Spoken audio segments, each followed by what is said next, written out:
What's up, Hardies and Hardos? I just freaked Bus out right before the start of this episode, I'm so just that's why you're getting this that's why wild I'm sitting here reaction. shaking my head. Just I absolutely love it. Okay, but to start this episode off, I'm actually gonna let Bus talk first before you hear the music, because the GOAT of college football is out and done. How you feeling, buddy? I'm This was totally fine. recent, in the last hour. I'm totally fine. I'm awesome.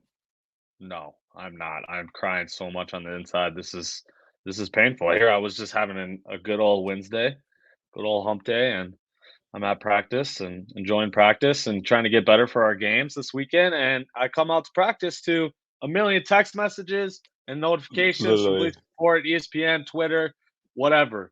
Just Nick Saban retired. I'm like, why? Like, why? Why today? Why do you have to do this to me? My day is just completely ruined. This is terrible. I just want to know if I was first, if I was the earliest notification, because I was scrolling Twitter and literally updated it, and now the top message now was the Schefter quote tweeting the guy who originally did it, and I was like, Yeah, "Oh, you were the first one. You were the let's first one. go, let's I go, saw Twitter, yours on thank you." I saw yours. Man, I'm kind of speechless. I didn't expect that at all. This really is coming out of nowhere. I obviously assumed, like, just given his age, like he was nearing the end, but I obviously didn't expect it for another couple of years at least. Especially Yeah, being this close to the title game. I mean, he made the semifinals, so I thought he was going to give it another run at least. But I mean, what can you say? 11 SEC titles, 7 national championships in his career. This is the GOAT. I mean, he's the best college coach of all time. Is he not? yeah. I mean, I would pretty much say so. There's some Bama fans that would argue Bear Bryant has an argument, which I will give you, Oh well, but right.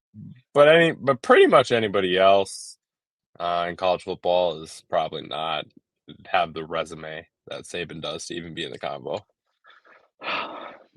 It's tough, man. I might have to be retired as a Bama fan. It's tough. Stop. I'm not bandwagoning. No, let's hear from Jack.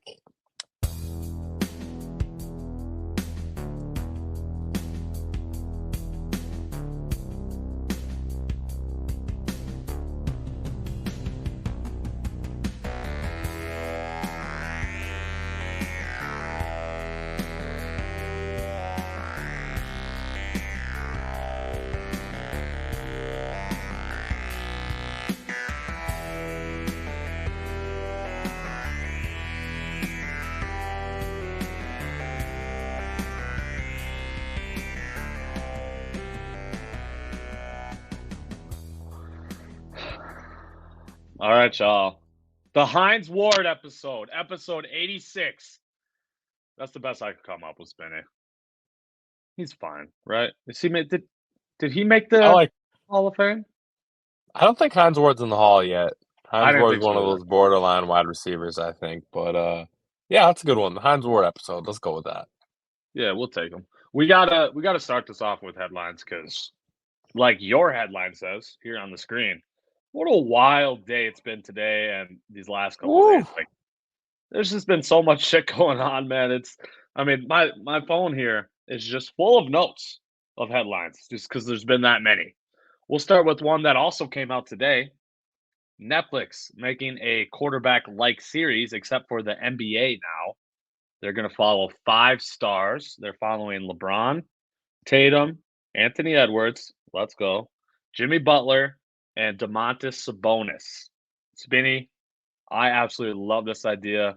I've been waiting for it since quarterback dropped. I was like, well, damn, they You should did do an not think NBA of one. this when quarterback draft.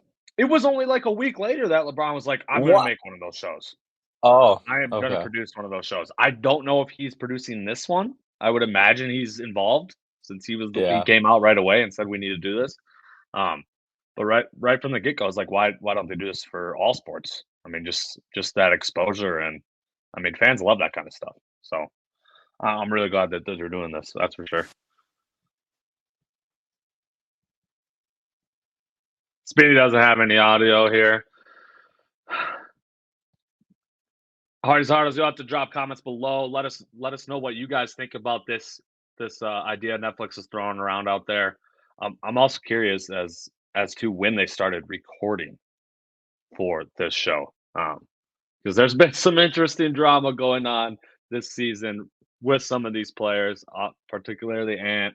I won't dive into it on this podcast, but you all know what I'm talking about. So it'd be interesting to see when they started recording. So yeah, but it does look like Spinny's mic is back on. Spinny, what do you think about this show, man? It's gonna be wild. I think it's gonna be fun, and I mean, literally, Ant and Tatum and LeBron. Like, I don't know what else you can ask for as far as different Some age big level ass names right there. stars. Yeah, and then Jimmy, obviously, a star at least playoff wise, and Sabonis should be interesting. Just getting a there's so many non-American NBA players currently. I think getting the view of one of those guys is obviously Yeah, really, that was big. really cool. Another NBA news. Spinny, I don't think we're in agreement with this one. With the team, at least, me and you are probably in agreement. Clippers signed Kawhi to an extension. That's what I'm referring to. 3 years, $152 million, fully guaranteed.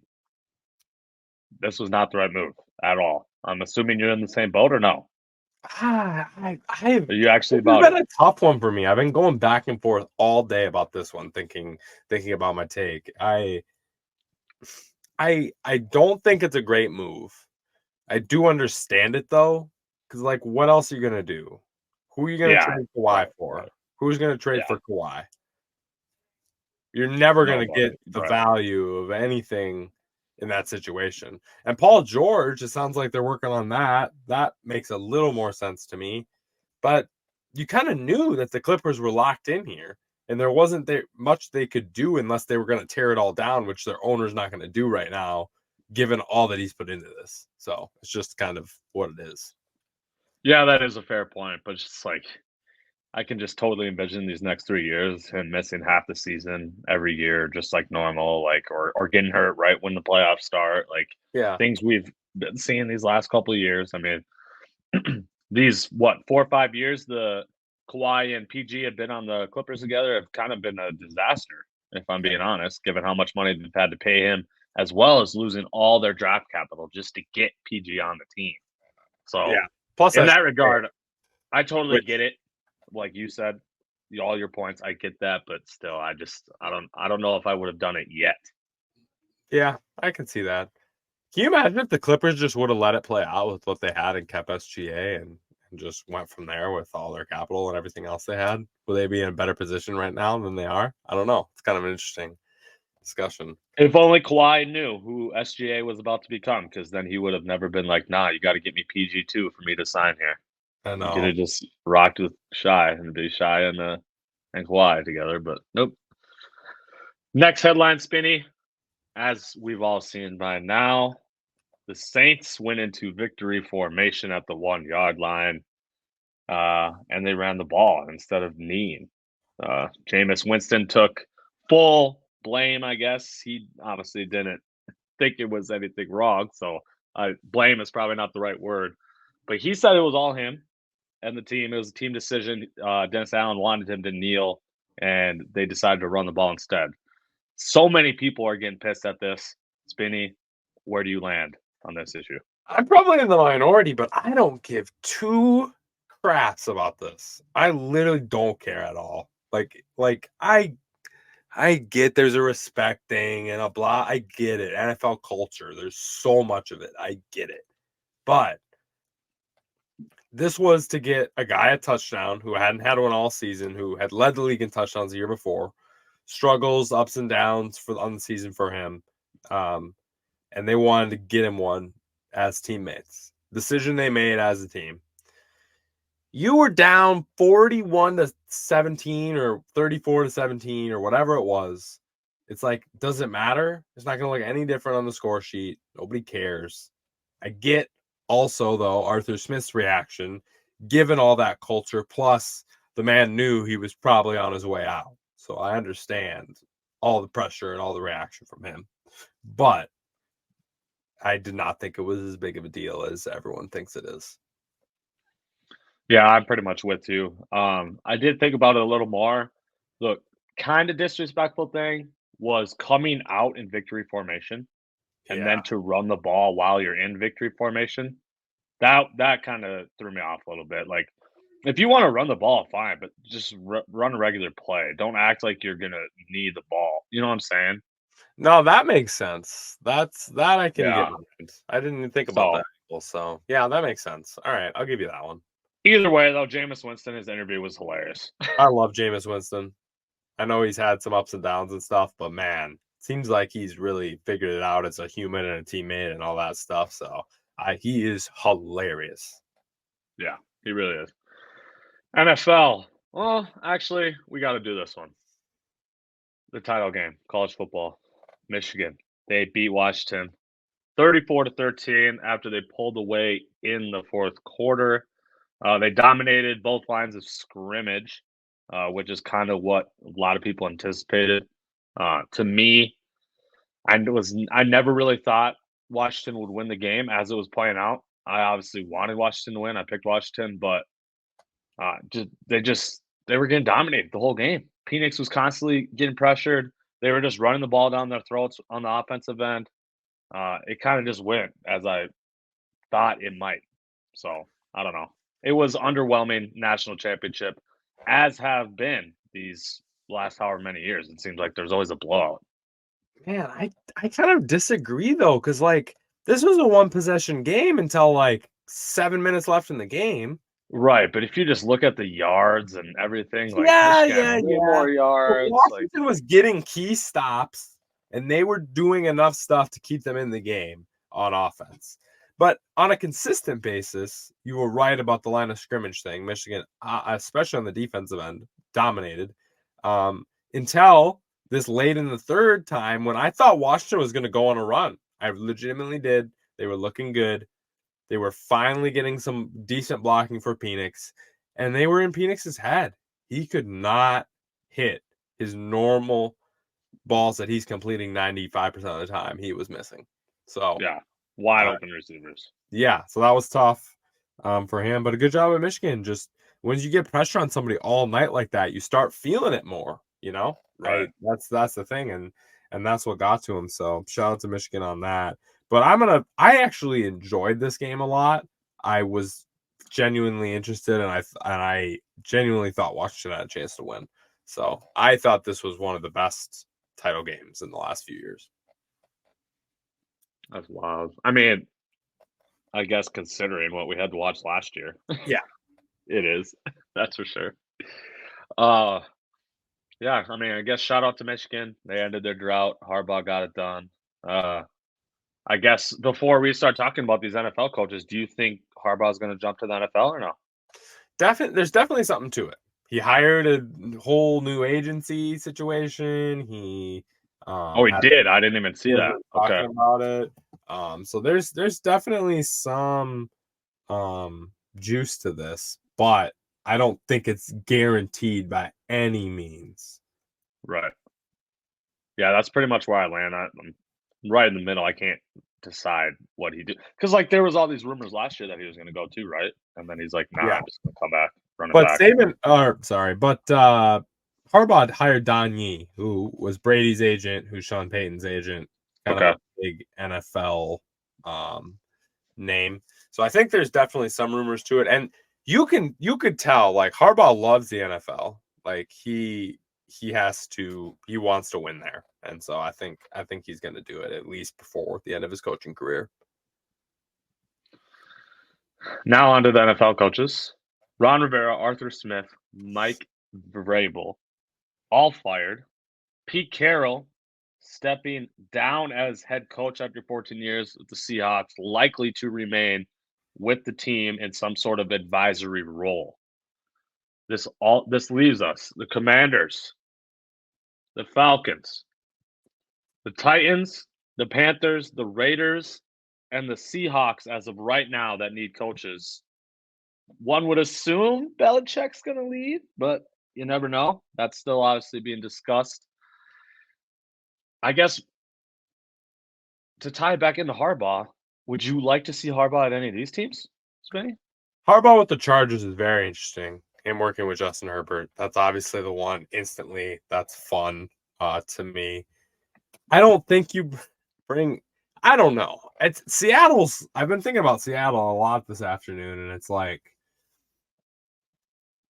I hope they go in a different direction than Pete. I hope they go offense. I hope they go young and more towards what the NFL's going. I just have a hard time with them going like a guy like Jim Harbaugh. Doesn't seem to really fit with the personalities of management and with Pete there. And I just don't know how that would necessarily work. I think it has to be a young coach in Seattle. At least I hope it is. And Atlanta could be fun. Getting the best out of whatever quarterback they go with, and there's definitely weapons there to be used. So I think there's some definite things that would be fun. Also, Arthur Blank, Atlanta owner, probably would give and be willing to spend the amount of money that Harbaugh is going to require. I don't know if that's the case necessarily in Los Angeles. Yeah, he said he wanted to make a splash higher, so he might do that. That's for sure. Other NFL news: Rick Spielman, former Vikings GM, and Bob Myers. That's right, former Golden State Warriors GM Bob Myers. Same person, hired by the Washington Commanders. This absolutely blew my mind, Spinny. I still am trying to wrap my head around how a basketball GM can be working in the NFL. But money is money, right? Yeah, money's money, and I'm interested to see if he can do it. I mean, I don't have a ton of experience with this, but I think Myers is a guy who is really, really, really smart. And I think having really, really, really smart people that know how to manage teams in your building is never a bad thing. Now, I don't know how much football personnel control he has. I think that maybe is going to be left more to others. But I think from a how to build an organization perspective and how to run a front office, he's obviously one of the best to ever do it. So I think that from those two perspectives, it's a good idea to have him in the building. I mean, why not, right? I mean, you got to try something new. Yeah. I mean, the franchise has been dumpster fire for how long? So maybe he can bring those championship ways to Washington. That'd be interesting to see.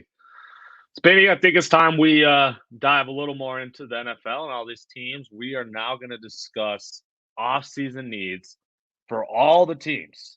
This episode, we are only going to do the 18 non-playoff teams. Keep it simple. We're just going to go in the draft order. Panthers are the only team, I believe, in the top 18 of the draft that don't own their own pick, but we will still start with them. So Panthers. Also, we're going to be trying to do that. We're going to try to summarize their biggest need in 3 to 5 words. So make it a little tougher for Spinny and I. For me, for the Panthers, it's simple.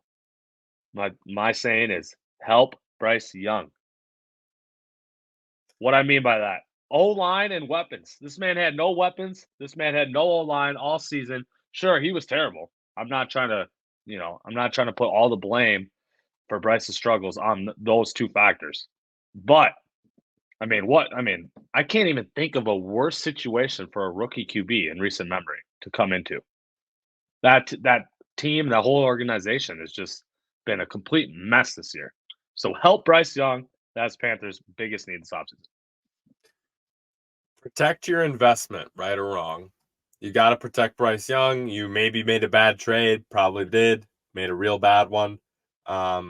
But you got to double down on it at this point. As much as I usually hate doing that, the Panthers are in a situation where they got to do it. Commanders. This is kind of more of an overarching theme I want them to do, but for them, I got trade Scary Terry. So what I mean by that, obviously trade him, but trade your other old guys too. You got to fully invest in this rebuild. You sent away Chase Young. You sent away why am I drawing a blank on his name? Montez Sweat at the deadline. Why not trade Scary Terry? You can get more draft capital for him and try to get more pieces because there's so many pieces away, right? So let's try to get as many assets as we possibly can in the building. That's what I think. This one was a question for me. QB or roster build? Because this team has 5 picks in the top 100 in this year's draft. Do you go QB right away? and try to build with that guy. But if you're going to do that, I agree with you. You still got to trade Scary Terry, try to get a couple more picks in the top 100. Other option here for them would be trading back. So some team wants to come up and get a quarterback. If you can get a first this year, a second this year, plus at least a first or two in the following years, you're looking at 7 picks in the top 100 now. And with a roster, like you said, like theirs, that's what you're looking for. I like that idea. Patriots, next team. For them, I got embrace the rebuild. All right, let Belichick walk, draft a QB, just embrace it. You know, the Patriots, they are definitely not a tanking franchise. I get that. Robert Kraft wants to win, win, win. But it's time to fully embrace this rebuild and understand that, again, just like the Commanders, you're a lot of pieces away from winning. So let Belichick walk. Trade him if you have to, I guess. You can trade head coaches in the NFL. And draft QB. They need a draft QB here at the 3rd pick. New offense or bust is my line for the Patriots. Yes. I do think there is a world where the Commanders go QB, take Drake May, Caleb Williams, Drake May. Right. And then you're sitting there at that pick as New England and thinking about, do you take Marvin Harrison or not? And so I do think that there is a world where Marvin Harrison ends up being a Patriot, but I agree with you, especially if Drake May is still on the board right there. That's where you got to go. Cardinals. I think they should trade back. Kind of following similar themes for these last teams. They need a lot of assets, right? Why not trade back? It sounds like management and ownership wants to run it back with Kyler for at least one more year. So you got to get this man a lot more weapons, right? Sure, you could set up forward. You could take a very elite player. But you need way, way, way more pieces than that one player. So trade back, acquire more assets, and try to rebuild your team in that way. I like that. Kyler or Byler? I went cheesy on this one. Kyler or Byler? I like that, man. Where do you go? I agree with you. And here's another spot. If Marvin Harrison Jr. is on the board right here and the Cardinals don't take him, they are the biggest idiots pretty much organizations I've ever seen. Because if you can get that man there with Connor and everything else they're kind of building in Arizona with Kyler, you're probably fine. Use the next couple of your picks on defense and run it back. And you could probably build on that. But if one of those top 2 QBs is still left, there's so many directions that this draft could go right here. So it was interesting thinking about it with that perspective. But I think they might stick with Murray as much as we didn't expect it like 6 months ago. Yeah, I definitely didn't expect it, but signs are pointing to that, which is surprising. Chargers. My line for them: make a splash hire. It's time. Let's get a good one. We talked about Sean Payton with the Chargers last year, right? They need to go after Harbaugh, Belichick, one of these dudes. They need to make a splash hire, pair him with Justin Herbert, who we all know is elite, who just has had shitty coaching his whole career. Let's have a good coach with Justin Herbert and then see if the same issues continue to happen.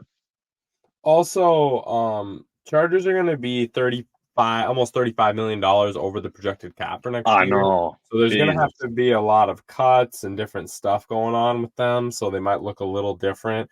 My line was, get a bleeping offensive coach. Can we get Justin Herbert, somebody that knows what the heck they're doing? Because it is unreal, man. Like, get him with an offensive coach. It's 2024. It's not 1997.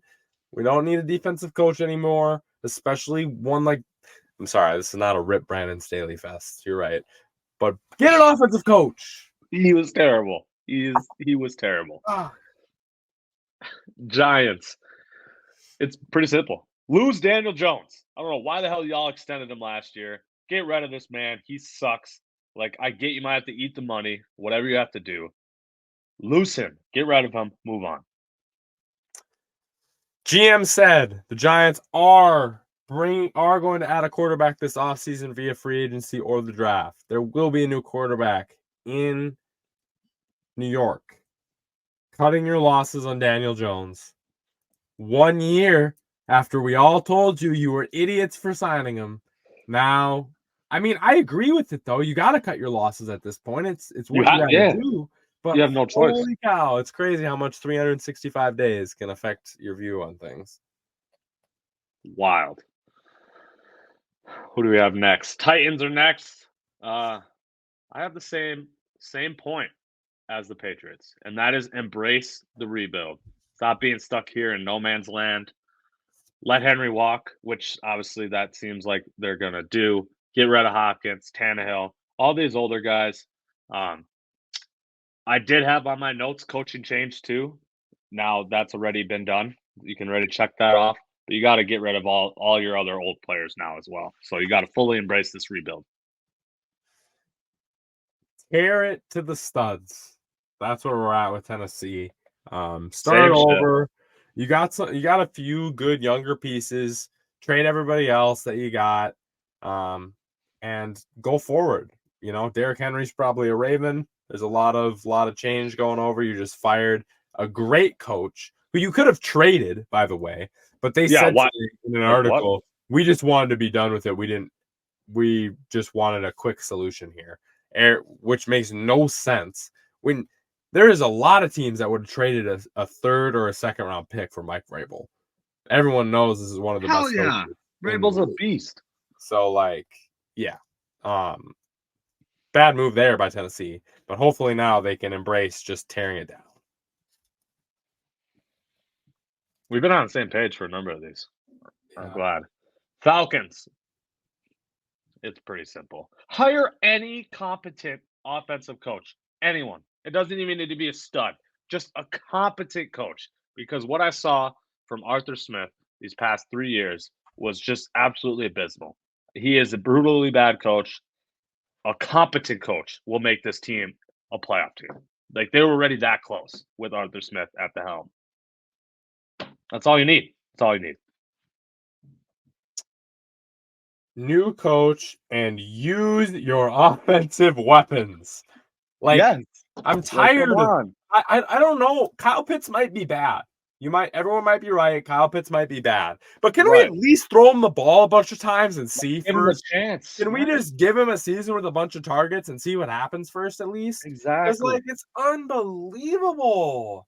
Fantasy Yeah, owners hate their lives too, but it's like I just don't understand how you got a top 5 pick with that big, that athletic, and we're just gonna block. and he had 1,000 yards as a rookie. Yeah, no, block with him though. He's a better blocker, you know. So 1,000 yards from a tight no, end he's a as a tight rookie? end. He's got to block, Bus. Come on. Yeah. Gosh. All right. Bears are next. They are obviously sitting in an extremely good spot with having the first pick and the 9th pick here. Uh my I have 3 words for them. Trade Justin Fields. You have the opportunity to draft Caleb Williams at 1 or Drake May, I guess if you prefer him, whatever you want. You have the opportunity to draft the next franchise quarterback and trade your current franchise quarterback for even more assets when you already have a shit ton of assets. Like, why not get even more? You can really, really, really speed up this rebuild process if they do that. So they need to trade Justin Fields this offseason. Caleb and a wide receiver. I think Odunze could go He'll here. be in that mix. There's some other Neighbors, maybe. LSU wide receiver. Yep, Yeah. he could go here. I also think there's a good chance the Bears take an offensive lineman with this pick, which would also Yeah. be very smart to protect your asset. And you're getting a second round pick for Justin Fields from somebody. I almost would guarantee that. That's that. Even a team like the Atlanta Falcons might give you a second round Right. pick for like Justin Fields. Even though they could have had Lamar last offseason, but decided, that's they were too good for that. So weird. Also, looking at the draft order here, the team who's picking 2, the Commanders, they could have also had him. Like all these teams that are on here could have gone after Lamar Tennessee, Jackson. another one. Like, what are we doing there? The Ridiculous. MVP. Literally going to be MVP. 10, we have the Jets. Get Rodgers healthy. That's all I have to say. You have an elite defense. You have elite young weapons and on the offensive end in Brees Hall and Garrett Wilson. I mean, this would have been a legit team this year if Rodgers was healthy. So that's all we need. Protect your crazy old man. is my 5 letters for this. They need another He is tackle. crazy. They need another lineman. We've seen Rodgers go a little off the rails here in the last A week, little but bit. he can still play quarterback. So, and he's still old, and he still just came off an Achilles tear. So, Achilles rupture, excuse me. So you got to protect him. We're next, Spinny. The Vikes. Open the checkbook, man. Open it. All right. We need to extend Jefferson. Hand that man a blank check. That is the number one priority. Let him fill that shit in. Pay him whatever the hell he wants. From there, we have other opportunities to spend big, being Kirk Cousins, obviously. Are we going to bring him back or not? And Daniil Hunter. Are we going to bring him back or not? Because he was an absolute monster this year. So we got to open the checkbook this offseason, the Vikes. We really do. QB of the future or win now? That is my Vikings question. Do we tear it all down? Go straight rookie with the Jaden Daniels, or maybe a trade up here? I see a lot of mock drafts with Jaden Daniels going to the Vikes right now. That That'd would be be interesting, interesting. man. You don't Um, think he'd actually fall to 11, though, do you? I don't think so, but maybe. Right. Athletic mock draft today had him falling to 11, which I thought Yeah. was I've very seen those. interesting. But yes, I think you're right about the signings. Those need to get done as much as possible. And I'd like to bring Kirk back, even if we draft a quarterback. So Same. I'm with you there. Broncos are next. Get weapons. That's what I have for them. I feel like their offensive skill group, running backs, wide receivers, tight ends, etc. I feel like that's like they're in the bottom. They're in the bottom third of the league. They have no weapons whatsoever. Jerry Jeudy obviously has been a bust. Courtland Sutton can't stay healthy to save his life. Javonte Williams has definitely lost a step following his ACL tear of last year. I don't even know what tight end they have. Like, they just have no weapons on the team. Yes, they let Russ walk, so they're probably going to be rebuilding next year, anyways. But either maybe. way, you got to start acquiring some assets here on the offensive end. Yeah. Here for me for Denver is get back some picks or draft a QB. That's my question. I like that. They could trade back here. I think prime trade back territory, especially if Oh, yeah. one of those 4 quarterbacks is left. There's a lot of teams that would trade up for one of those guys. So it should be interesting. I think Denver can go one direction or the other, but I think there's a good chance they're pretty bad next year. Yeah, I agree. Raiders, keep Antonio Pierce is what I have for them. The players, as you could tell in the games, they were fully bought in once he took over.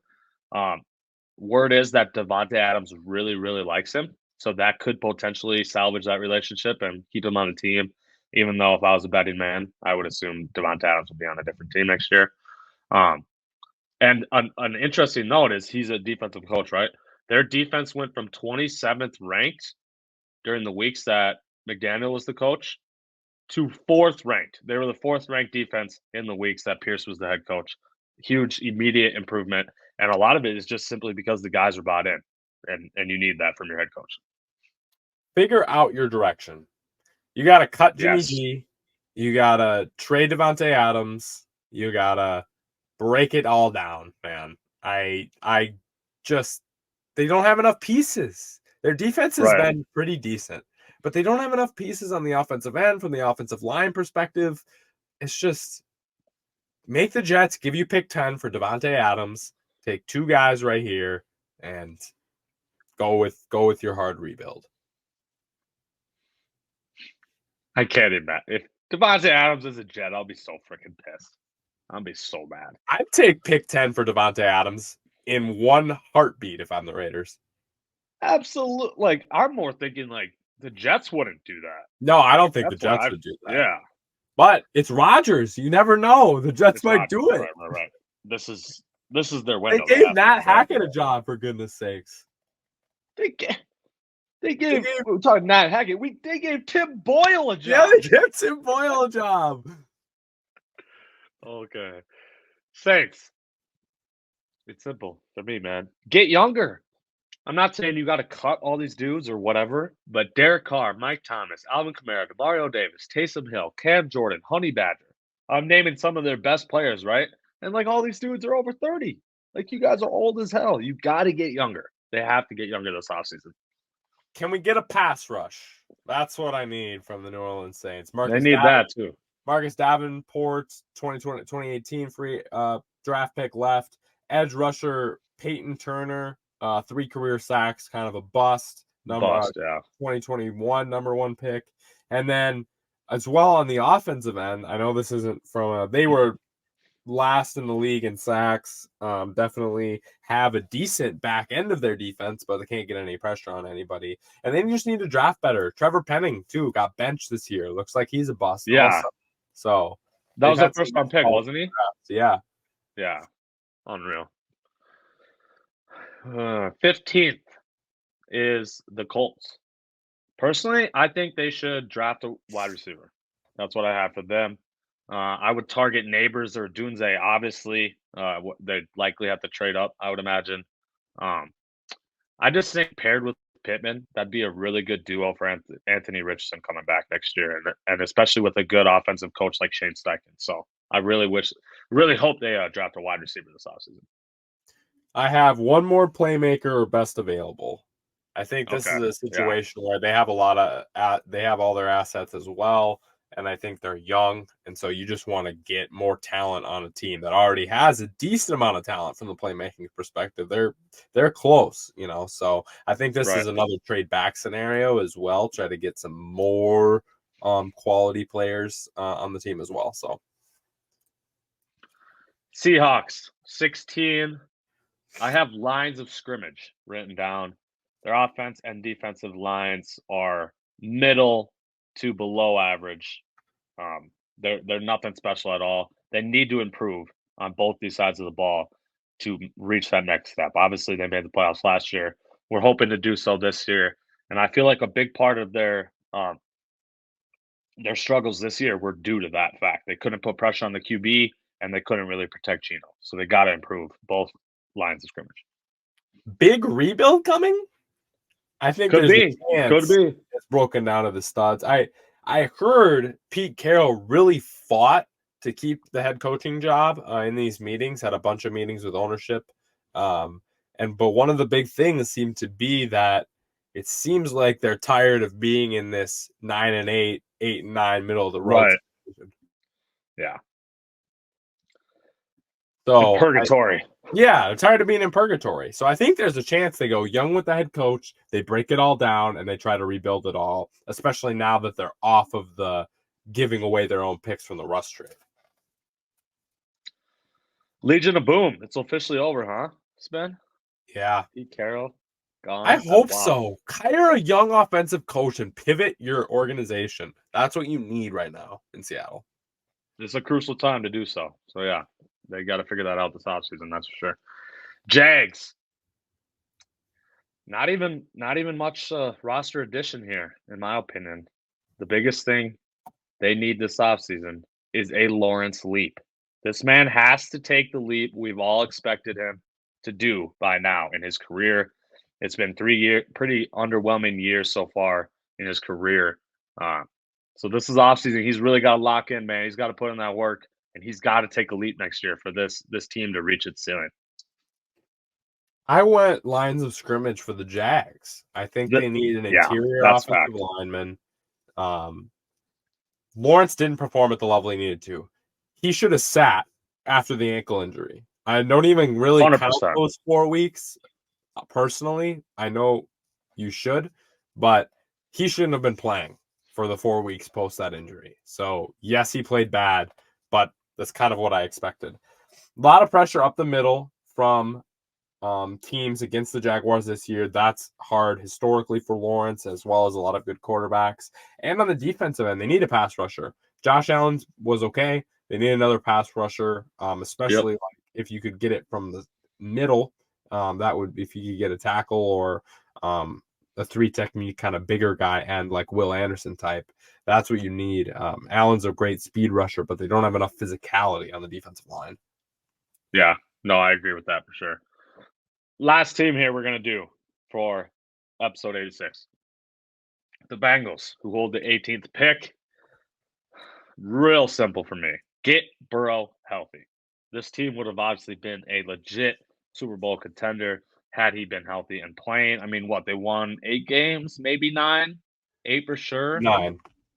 9? They ended up winning 9, and Burrow missed 3/4 of the season. Like, Yeah. this is one of the best teams in the NFL when he's playing. So, Maintain and hope for health. I think that's where we are. Hopefully they can get Higgins back. Otherwise, this might be a wide receiver as well here. yeah, they're probably not getting Higgins. Let's be real. Trying to get another young, cheap guy out there. I also could see them drafting a lineman of any kind at this pick as well. Well, that's it, Spinny. Those are our offseason needs, y'all. That's what we got for the 18 teams that didn't make playoffs, and we will, at some point in these next couple of weeks, do all the teams that made playoffs and their biggest offseason needs as well. So look out for that. Now we're going to talk about the playoffs. We're going to do a little predicting. Spinny and I are going to do a playoff pick'em challenge against each other. Hardies and Hardos, I'll let y'all know. Yeah, man, boss. Mamba mentality did not work. It didn't work. I Yeah, tried reading boss. that book. We split this past week. Spinny won by 1 frickin' game. Let's go. That is a dub on the season for me over Bus. But we both know how to pick games on here. 48 and 47 games over 500, respectively, on the season for us. Not a bad performance. No, not at all. So I think we are going to just pick these round by round. Spinny and I will text each other our overall predictions that we may reference on the pod and let y'all see. But for this pick'em, we are going to go round by round. Wild card round will be worth 1 point per correct pick, 2 points per correct pick for the divisional round, 4 points for a correct pick in the conference championship round, and 8 points. So we'll just double the points each round. 8 points for picking the correct Super Bowl winner. That's how we will score this. That being said, let's just dive right into it. Spinny, we got the Browns hosting the Texans hosting the Browns. Sorry.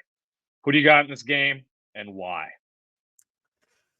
Man, we're going to take Houston. We're going to take the big underdog in this game. I think Stroud gets it done against the tough Browns D. That's going to be the matchup, obviously, because I think Houston will do okay against Flacco and whatever Browns offense is going on. I mean, unless they're just throwing it up to Amari Cooper and it's just like Megatron. He turns into Megatron like he has the last 2-3 weeks. But I think Stroud gets it done, and I think he shows he's a potential top 5 quarterback in the future. I think he puts that stamp on them right away.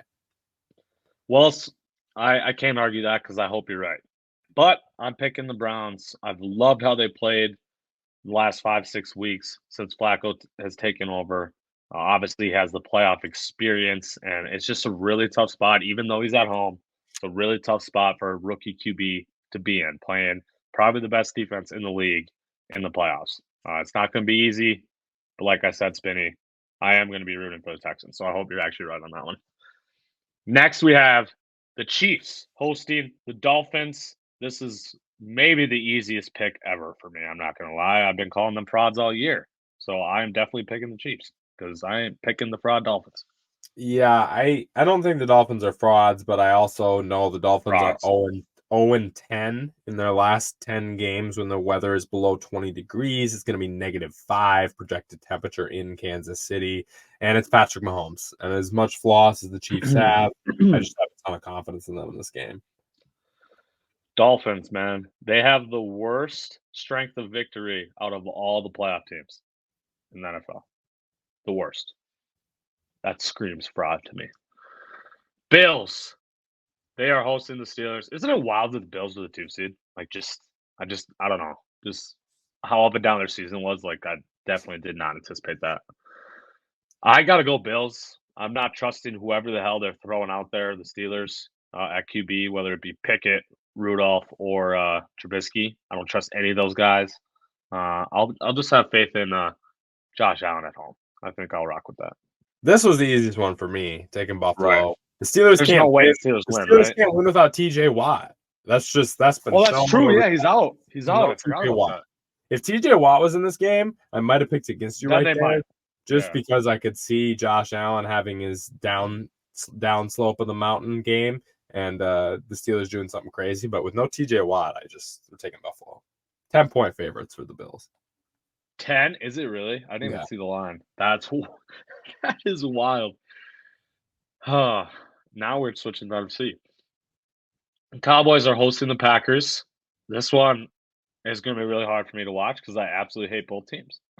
So I don't know, but I'm obviously got to pick the Cowboys, right? I mean, they're the 2 seed. They've been playing extremely well. I do think there could be some upside here.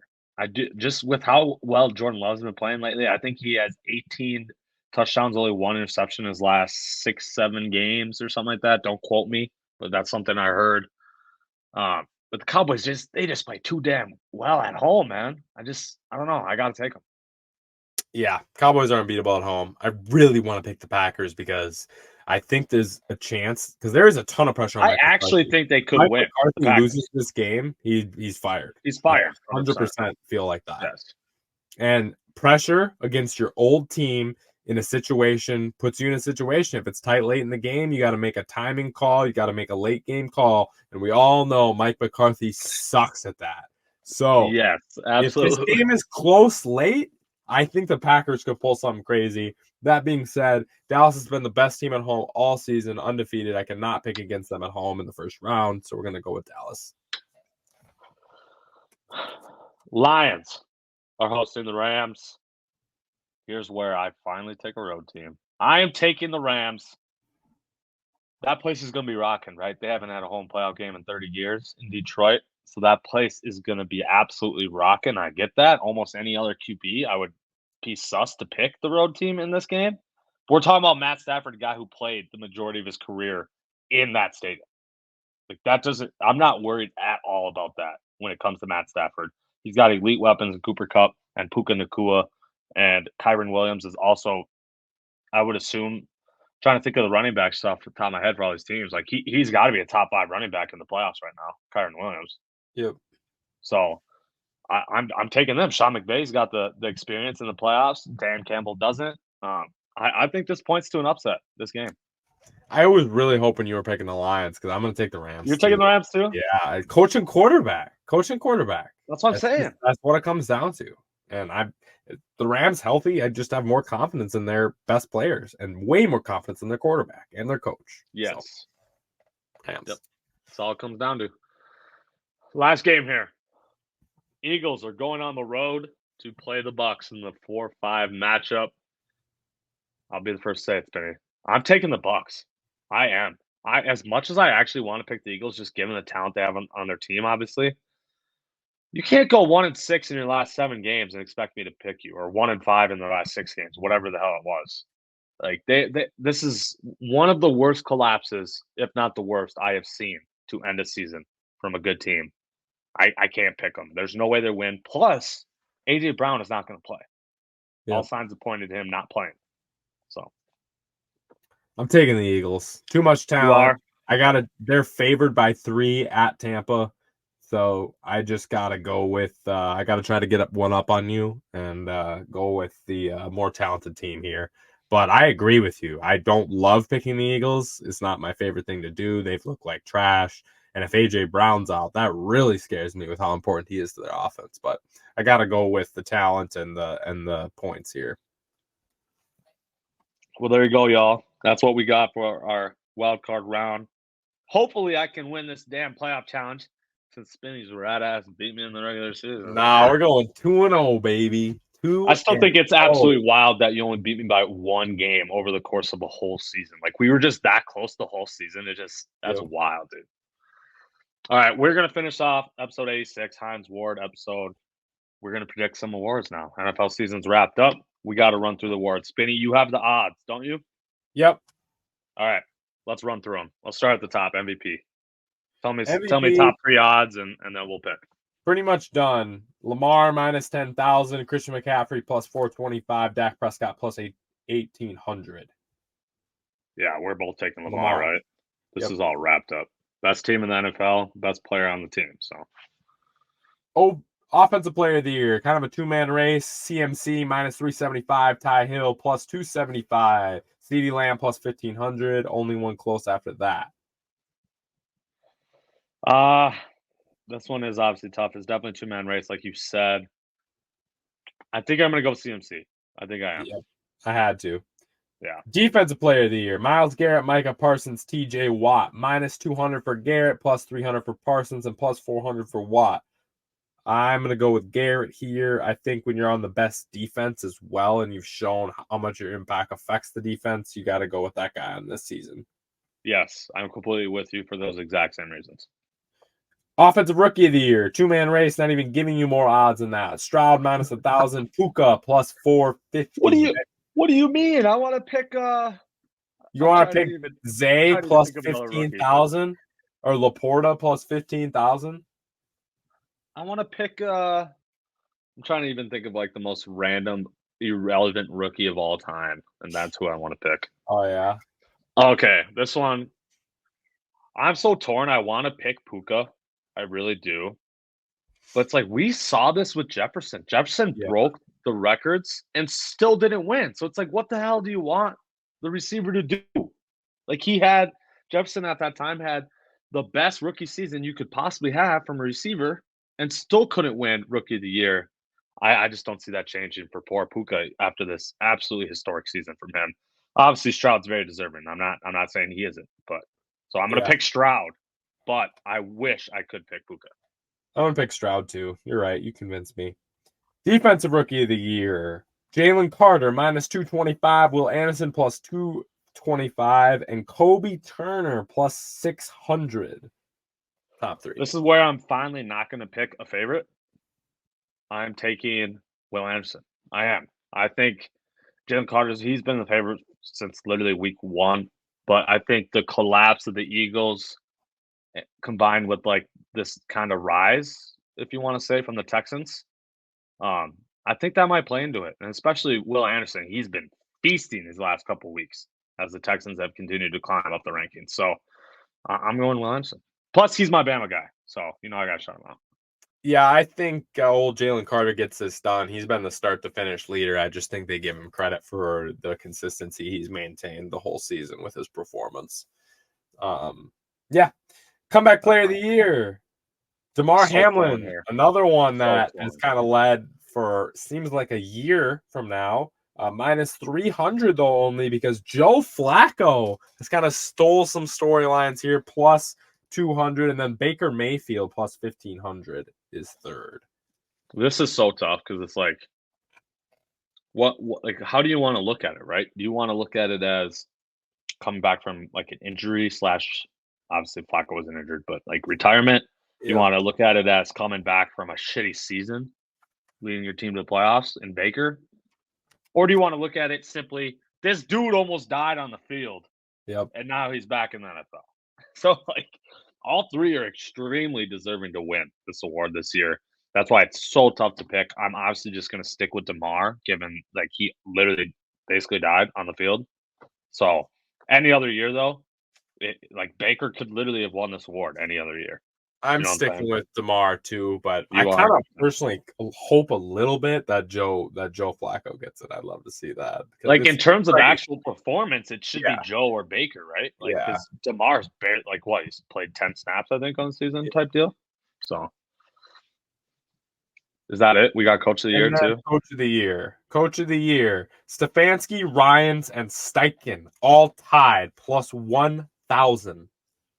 This award's obviously one of, if not the biggest toss-up of the awards. Dan Campbell also plus 1,600 in there as well. I'm gonna pick a guy who I have said on this pod is not a good coach, and I still kind of honestly believe that. But he must be pretty solid if he's leading this team to the playoffs as a 5 seed, 11-6. I'm going Kevin Stefanski. Wow. Here's the deal, man. You go 11-6. And you are tied for the they're the 5 seed, but that's tied for the second best record in the AFC. Yeah. You know what I mean? So you have tied for the second best record in the AFC with 4 different quarterbacks this season. Yeah. That's one hell of a job right there. And Nick Chubb, too. And no Chubb as well. Yeah, that's Good quite the performance by coaching job. Stefanski. I think there's a chance he wins, but I got to pick my guy that I've been hyping the whole season. I got to pick my Steichen, guy, Shane Steichen. Yeah. I think he did the same thing, winning right, so many games with a mid roster and Gardner Minshew. So right. I got to give him so much credit for that. So I got to stick I with mean, my guy that I've been hyping up. shit. I'm trying to 4 or 5 wins. Everyone predicted the Colts to have. Everyone, Yeah, we everyone. included. Yes, us included. I thought they were going to be a top 5 pick team for sure.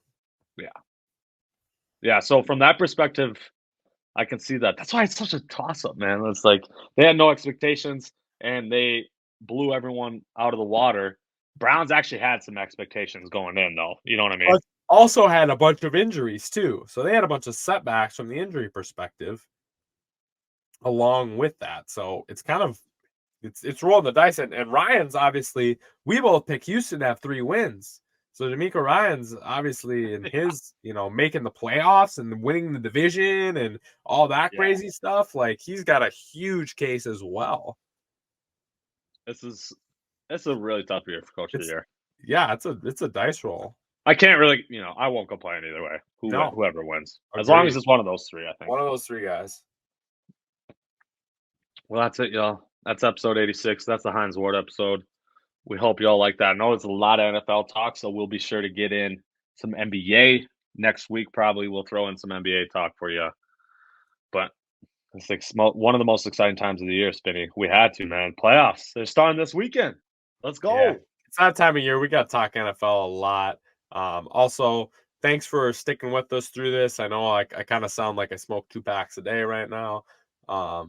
Been pretty sick and plugged up in the recent past. So thank you, Hardys and Ardos, for dealing with my mic issues and my sneezing and everything else. So love you all. You guys are the best. Have a good rest of your week, and we will talk to y'all next week. How goes friends and family?